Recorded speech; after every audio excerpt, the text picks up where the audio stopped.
Pada pelajaran yang lepas, kita telah belajar cara mentasir histogram. Untuk pelajaran hari ini, kita perlu belajar cara melukis ogif.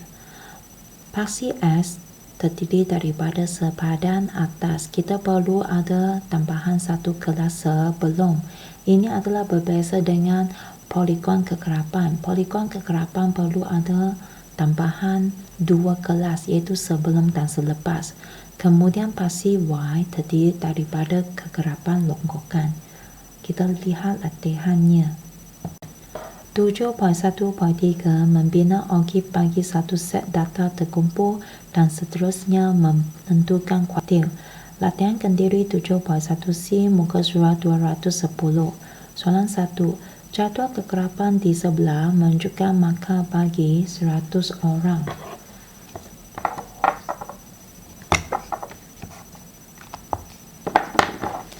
Murid dalam satu peperiksaan. Soalan tahap 5, soalan menilai. 11 hingga 20 maka ada 2 orang. 21 hingga 30 maka ada 13 orang. 31 hingga 40 maka ada 25 orang. 41 hingga 50 maka ada 25 orang. 51 hingga 60 maka ada 19 orang. 61 hingga 70 maka ada 10 orang. 71 hingga 80 maka ada 4 orang. 81 hingga 90 maka ada 2 orang. Sepadan atas kita boleh cari dengan menampakkan nombor pada sebelah kanan dengan 0.5.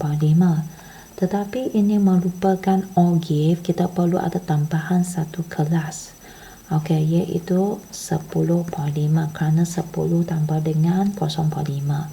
Okey, kemudian baru kita ikut jadual. 20 campur 0.5, 20.5. 30 campur 0.5, 30.5. 40 campur 0.5, 40.5. 50 campur 0.5, 50.5. Okey, sambung. 60 campur 0.5, 60.5. 70 campur 0.5, 70.5. 80 campur 0.5, 80.5.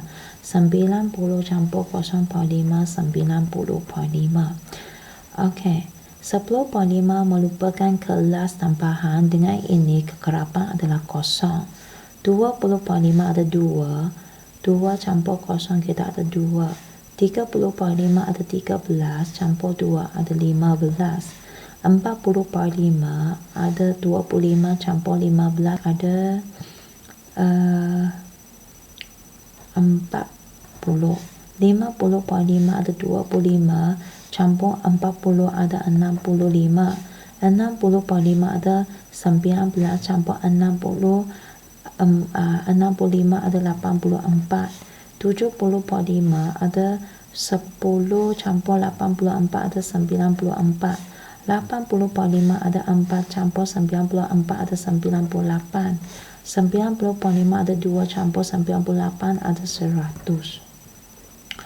Ini memang betul lah kerana soalan pun kata kita ada jumlah 100 orang. Kemudian kita tengok soalan A. Bina satu ogif untuk mewakili data tersebut.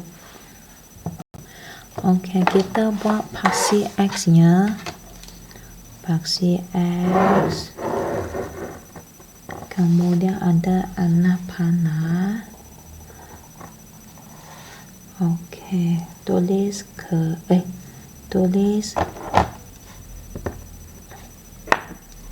sepadan atas. Okey, kemudian tanda bermula dengan 10.5, tanda 20.5, tanda 30.5, tanda 40.5, tanda 50.5, tanda 60.5, tanda 70.5, tanda 80.5, tanda 90.5. Setiap peta iaitu 2 cm, saya ambil nilai sebanyak 10. Kemudian paksi Y. Oke, paksi Y. Oke, Anapana.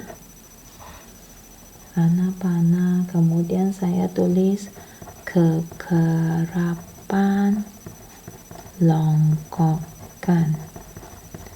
Oke, tante 20, tante 40, tante 60, tante 80, tante 100. Oke, saya ambil setiap peta itu 2 cm sebanyak 20. Oke, sekarang kita boleh plot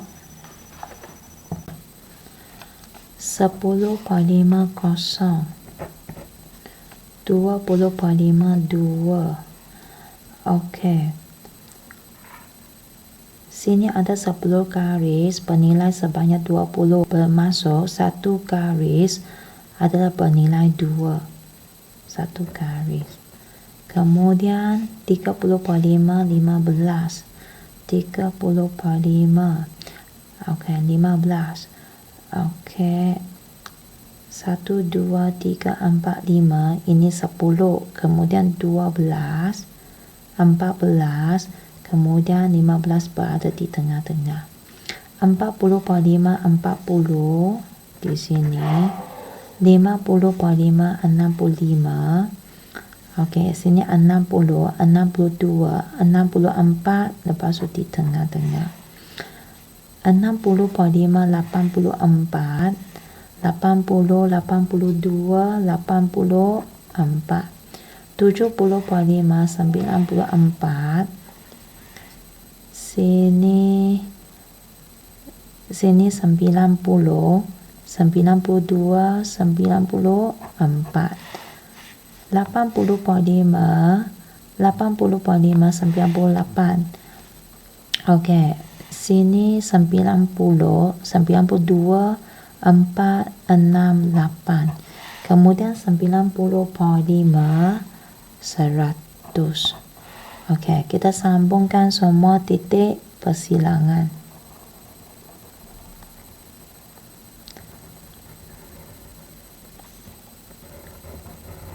Oke, OKIF telah terhasil. Kemudian kita lihat soalan seterusnya. Dengan menggunakan OKIF yang dibina, tentukan kuartil pertama. Kuartil pertama bermaksud 1/4 darab dengan jumlah 100, kita ada 25. Oke, kalau 25 kita cari 25 kita cari. Oke, sini 20, 22, 24, 25 di sini tengah-tengah. Oke, so saya cari nilainya. Kita lukis garis sehingga sentuh dengan graf, kemudian kita ambil nilainya. Oke, nilai saya ialah sini setiap garis ialah bernilai 1. So, saya bersentuh dengan garis kelima. Oke, jawapan saya ialah 35,5. Oke. Tidak dapat lihat. Jawapan saya ialah 35,5 untuk soalan B1. Oke. Lepas itu median bermaksud 1/2 darab dengan jumlah 100 iaitu ke 50. Sini ialah 40, 60, 50 di tengah-tengahnya. Oke, buat garis sehingga sentuh dengan OKIF. Kemudian kita ambil bacaannya. Garis yang keempat dengan ini jawabannya lah, jawapan B2 ialah 44,5. Oke, seterusnya kuartil ketiga. ialah 3/4 darab dengan 100, kita ada 75. Okey, 75. 60, 80 sini 70, kemudian 72, 74, 75 di tengah-tengah sini. Okey, saya lukis grafnya sehingga sentuh olive, kemudian saya baca. Okey, iaitu garis kelima, oleh itu P3 jawapan saya ya 55.5. Ini merupakan jawapan kuartil pertama, medium dan kuartil ketiga. Okey, itu sahaja.